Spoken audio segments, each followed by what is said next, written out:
Hello everyone, কেমন আছো তোমরা সবাই? আমি মধুমিতা চলে এলাম আরও একটা নতুন ভিডিওর সঙ্গে। আশা করি আজকের ভিডিওটা তোমাদের সবার খুব পছন্দ হবে, খুব এনজয় করবে। কারণ আর মরাবাড়ির ভিডিও নয়, আর কোনো শ্রাদ্ধানুষ্ঠান মৎস্যমুখী কিছুই না। এই ভিডিও দেখতে দেখতে আমি জানি তোমাদের খুব খারাপ লেগেছে, আর আমার এই ভিডিওগুলো তৈরি করতে তার থেকে বেশি খারাপ লেগেছে। তো আজকে সেই জন্য ভাবলাম গ্রামের বাড়িতে যেহেতু আমাদের লাস্ট ডে, আজকেই আমরা সন্ধ্যের পর চলে যাব, তো তোমাদেরকে আমাদের গ্রামে রয়েছে এই মন্দিরটা, এটার বয়স কিন্তু প্রায় 100 বছরের কাছাকাছি। তবে যেই মন্দিরটা তোমাদেরকে দেখালাম সাদা রঙের, সেটা কিন্তু নতুন করে হচ্ছে, আর এই মন্দিরগুলো হচ্ছে পুরনো। আর এখানে শিব ঠাকুরের মাথায় অনবরত জল পড়ারও একটা সিস্টেম করে দিয়েছে।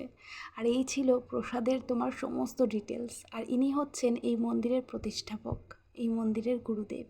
আর মন্দিরটা এখনও কিন্তু আন্ডার কনস্ট্রাকশন, এখনও কাজ চলছে। তা সত্ত্বেও যতটুকু কমপ্লিট হয়েছে তাতেই কিন্তু একদম মুগ্ধ হয়ে গেছি দেখে। এই মন্দিরটায় আমি আগেও এসেছিলাম, তবে তখন না এতখানিকও কিন্তু কাজ এগোয়নি।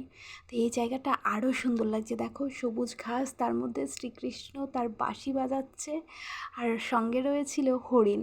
তবে ওই কাজটাতে যেতে পারিনি, আমি জানি না যাওয়া যায় কি না, কিন্তু এখানে দেখলাম আবার শিকল দিয়ে আটকানো, সেই জন্য আর যাইনি।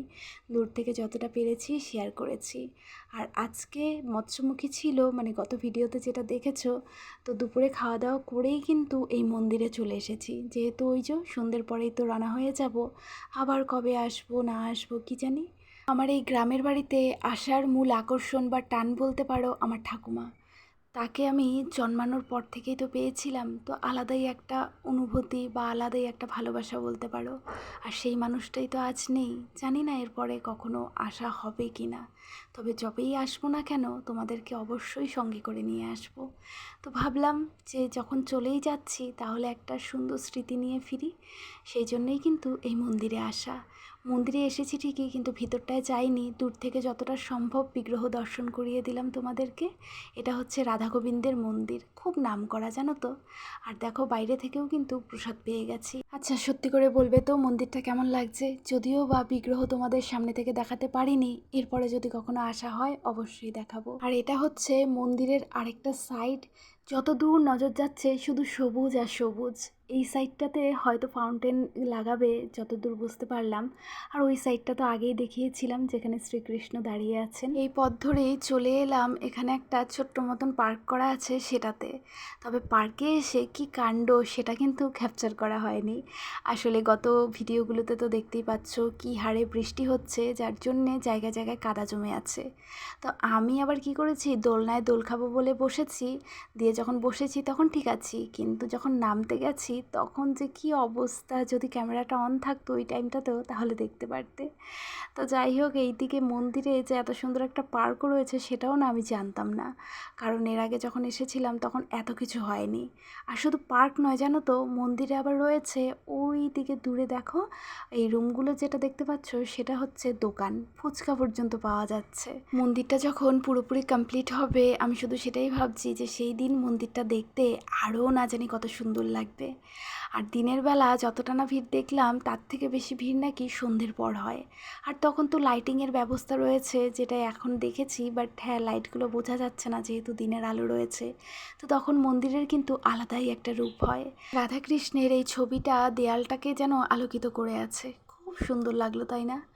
তো এইদিকে চলে এসেছি একটা গোশালায়। এই মন্দিরে দুদিকে দুটো গোশালা রয়েছে। কত কিছু যে আমি আজ এই এসে মন্দিরটাতে নতুন দেখতে পাচ্ছি কি আর বলবো। আসলে আমি এর আগে যখন এসেছিলাম অনেকটাই ছোট ছিলাম, মানে মোটামুটি বলতে পারো আজ থেকে 10-11 বছর আগে এসেছি। তো তখনের রূপ আর এখনের রূপ পুরোপুরি আলাদা। মন্দির থেকে বাড়ি গেছিলাম, তবে বাড়িতে আর কোনো রকম কোনো শ্যুট করিনি। একবারে স্টেশনে এসে টিকিট কেটে ট্রেনে বসে দিয়ে ক্যামেরা অন করলাম। তো এবারে কিন্তু বাড়ির উদ্দেশ্যে রওনা হয়ে গেছি। মার মুখটা শুকিয়ে গেছে, ক্যামেরাটা দেখে শুধু হাসলো। আসলে মার মনটা খুব খারাপ করছে, জানে না আবার কবে আসবে। হারিয়েছে শাশুড়িকে ঠিকই, তবে শাশুড়িও তো মায়েরই সমান। আর দিদাকে তো আমি হারিয়েছি আমি অনেকটাই ছোট, তো বহু বছর ধরেই কিন্তু মা তার নিজের মাকে হারিয়েছে। তারপরে বলতে পারো শাশুড়িই কিন্তু মায়ের মতন হয়ে গেছিলো। তো সেই মানুষটাও আর জীবনে রইল না। তো যাই হোক, গল্প করতে করতে চলে এসেছি এবারে আমরা আমাদের জায়গায়, মানে আমাদের ছোট্ট ছোট্ট মিষ্টি শহরে আজকে ফিরেছি দুটো শান্তি নিয়ে। এক তো নেমে দেখছি কোনো বৃষ্টি নেই, কিছু নেই, কিন্তু হ্যাঁ আজও বৃষ্টি হয়েছিল, তবে অনেকটা রাতে। কিন্তু সেই শ্রাদ্ধানুষ্ঠান থেকে ফিরে বাড়ি ভর্তি জল দেখে মাথায় হাত উঠে গেছিলো। তোমরা সেই ব্লগটা যদি না দেখে থাকো তাহলে দেখতে পারো, বিচ্ছিরি একটা ব্যাপার। তো আজ আবার সেটা হয়নি। আর আরেকটা শান্তি হলো, রাত পোয়ালেই যে এই ট্রেনে বাসে চেপে আমাদের গ্রামের বাড়ির উদ্দেশ্যে রওনা হওয়া হতো, সেটা আর হবে না। তো যাই হোক, এবার একটু নিশ্চিন্তে ঘুমোতে পারবো। থালা সাজিয়ে ক্যামেরা অন করতে ভুলে গেছি, সেই জন্য শেষ পাতেই ক্যামেরা অন করলাম। এই জন্যই, কারণ দেখো তেলের অবস্থা কি, কেউই মানে এই খাওয়া খেতেই পারেনি। আর আমার পাতে কাতলা মাছের যে পিসটা পড়েছে সেটাও একদম তেলে ভর্তি, সেই জন্য আমি এটাও খাইনি। তো যাই হোক, একদমই খারাপ এক্সপিরিয়েন্স ছিল রান্নার দিক থেকে। তো আজকের এই ভিডিও এখানেই শেষ করছি। তোমরা সবাই খুব ভালো থেকো, সুস্থ থেকো। আর আমার ভিডিওগুলো যদি ভালো লাগে চ্যানেলটাকে প্লিজ সাবস্ক্রাইব করে দিও। তোমাদের সঙ্গে আবারও দেখা হবে ঠিক সন্ধ্যে 7:35। আজ তবে আসি।